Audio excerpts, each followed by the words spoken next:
Here's a leaderboard nobody's happy to be on.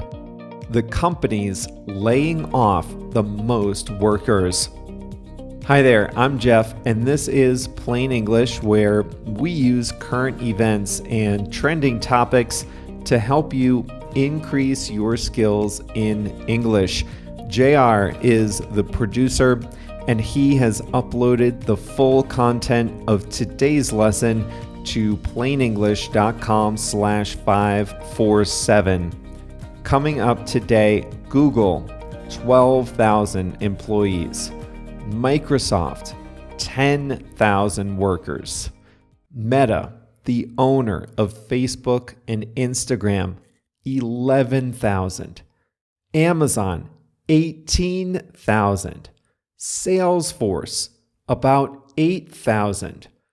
These are big, stable, well-known companies laying off massive numbers of staff. Even smaller, high-growth companies are doing it. Stripe, the payments processor, laid off 1,100 workers, about 14% of its workforce. Spotify, a smaller company, laid off 500 workers. SAP, Netflix, Vimeo, Twitter, IBM, they're all doing it. If you don't count the pandemic, this is the first big wave of corporate layoffs in a long time. So how are companies and individuals handling it? That's on today's lesson. The expression we'll talk about is bulk up.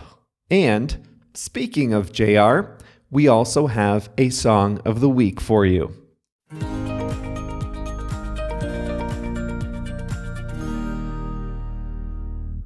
Layoffs are no fun for employees, and they're no fun for companies either. Start with companies. A company will lay off workers when it doesn't have enough work for those employees to do. This could happen for a few reasons. Many companies in the technology industry bulked up during the pandemic, expecting demand for their products to continue to increase. But after the pandemic-fueled demand started to slow, there wasn't enough money to justify so many workers. That's the big story at Amazon, for example. A company might also lay off workers if there are a lot of people working, but the work they're doing is not necessary, or the projects they're working on have been canceled. When profits are high, it's easier to justify a higher headcount. But when profits are squeezed, people doing non-essential jobs are at risk. And when companies don't need to hire many new workers, then recruiters are often let go too. A company has to lay off workers carefully. The first decision is about the numbers. How many jobs should be cut? This is a balancing act. Cut too many workers, and the business can lose valuable people, and it can hurt the company more than it can help. But there's a risk in cutting too few. If you cut too few workers, then you might have to go back and cut workers in a second round of layoffs. That can be demoralizing for the staff who are left. You don't want the people who are left to worry about their own jobs in the future. So the best answer for companies is cut enough the first time. How exactly should this be done?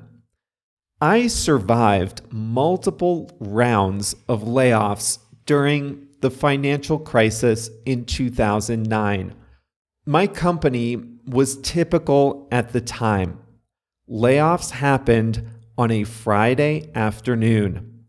Bosses would call people into their offices, close the door, give them the news with a representative from human resources present, and that would be the worker's last day. Fridays were nerve-wracking for that reason. We never knew how many or who would lose their jobs. The idea was make the cut on a Friday, everyone goes home for 2 days, and the office opens on Monday with fewer people in it. Employers are rethinking that. Now, they're making the announcements midweek.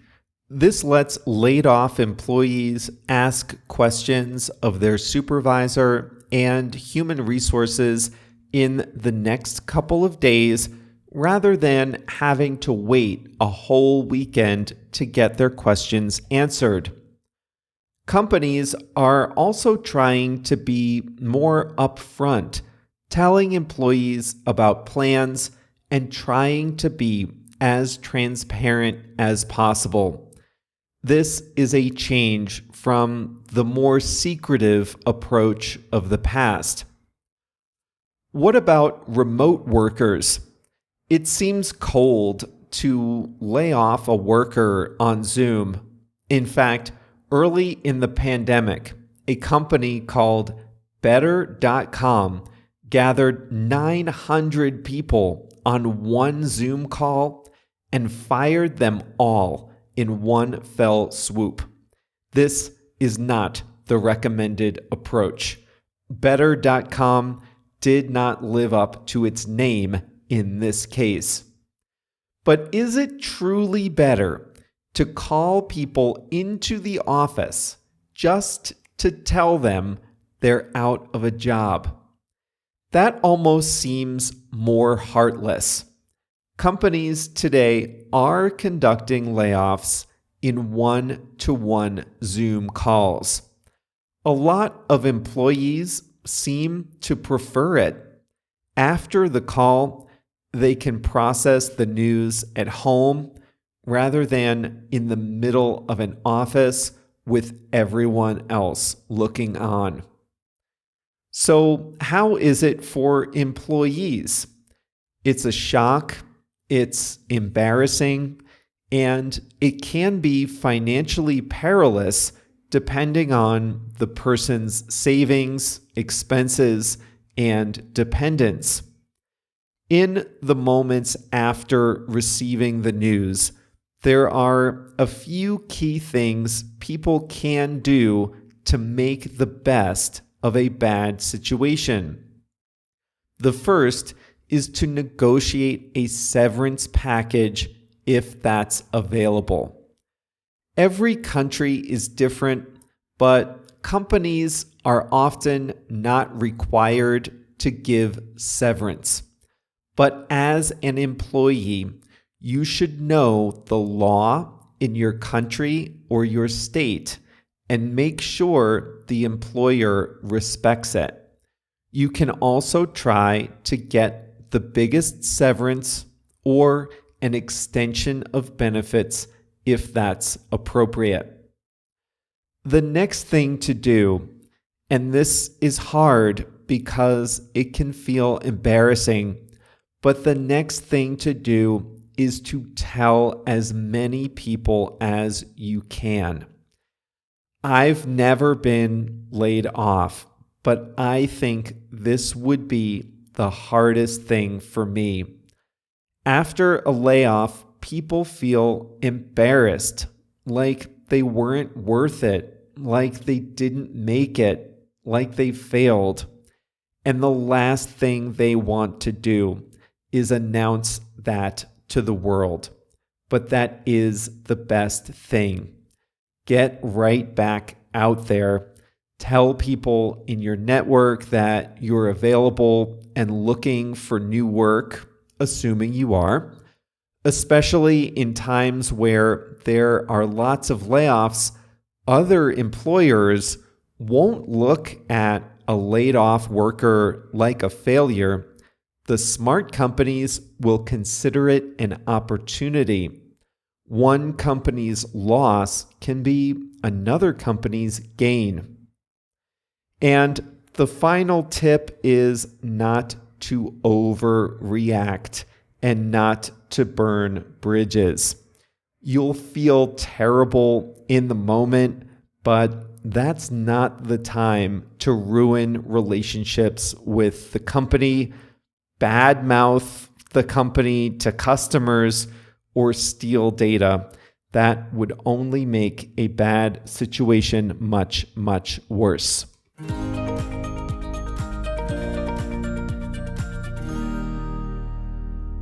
One thing people often overlook is the dynamic between the workers who are laid off and the ones who aren't.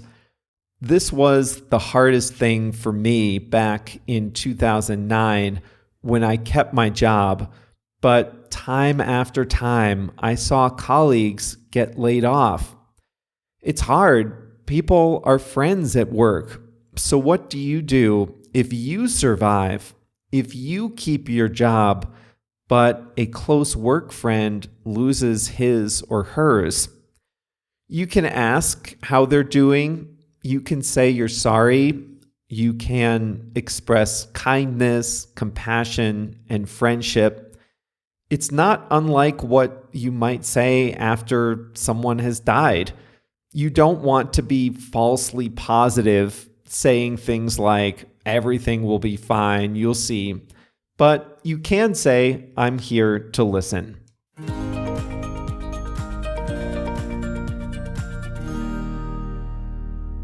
JR, pay attention. This expression is for you. To bulk up is to get bigger, to get stronger by adding to something. Bulk is about size. Bulk up is about getting bigger. A bodybuilder or a podcast producer will bulk up by adding muscle and getting stronger. You might hear someone say, I'm trying to bulk up. So that person is eating a high-calorie diet and doing some intense weight training.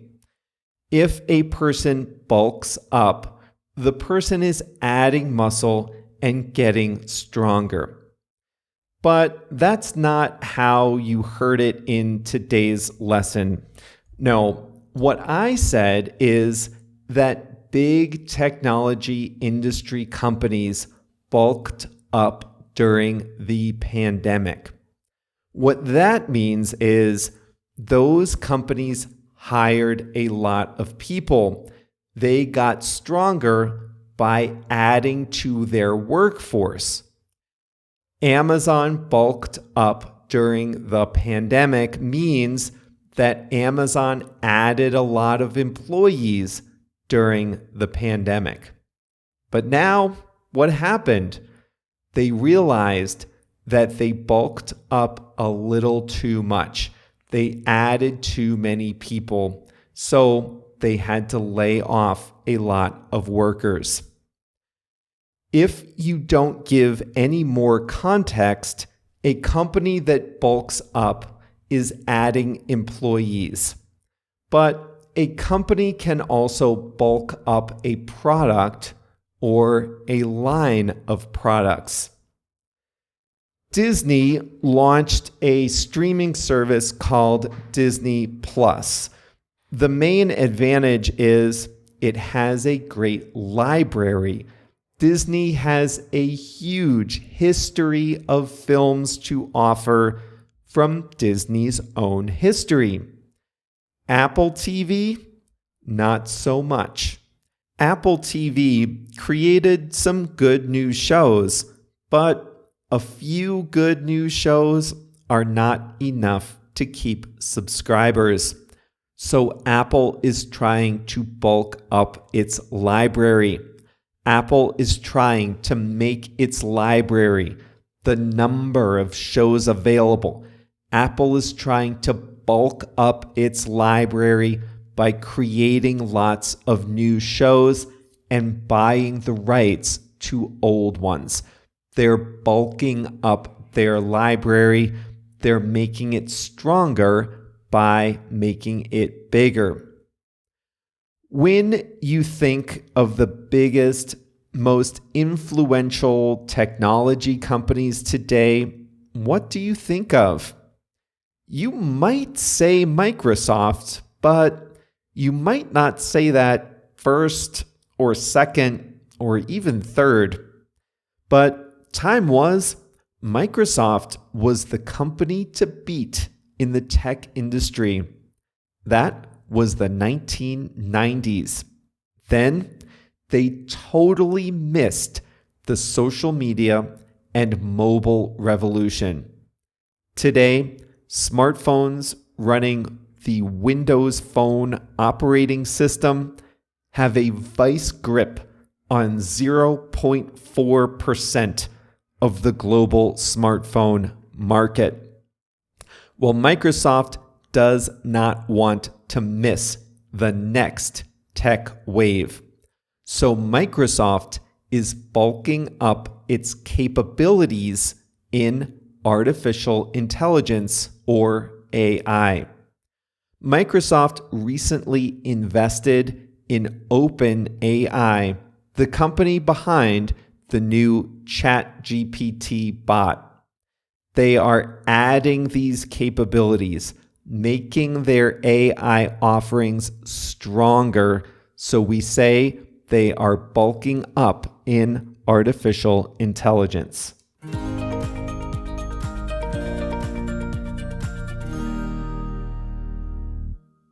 How about a song of the week? It's electronic music this week. The song is called Burning Hour by the English duo Jadu Hart. When the song was released, the band said, "We all perform rituals to keep our hearts above water." So today's song of the week is Burning Hour by Jadu Hart. And that brings us to the end of today's Plain English. Congratulations on finishing another one. Whether you're listening with us in February 2023, or if you're far, far in the future catching up on old episodes, great work, and I hope you learned something today.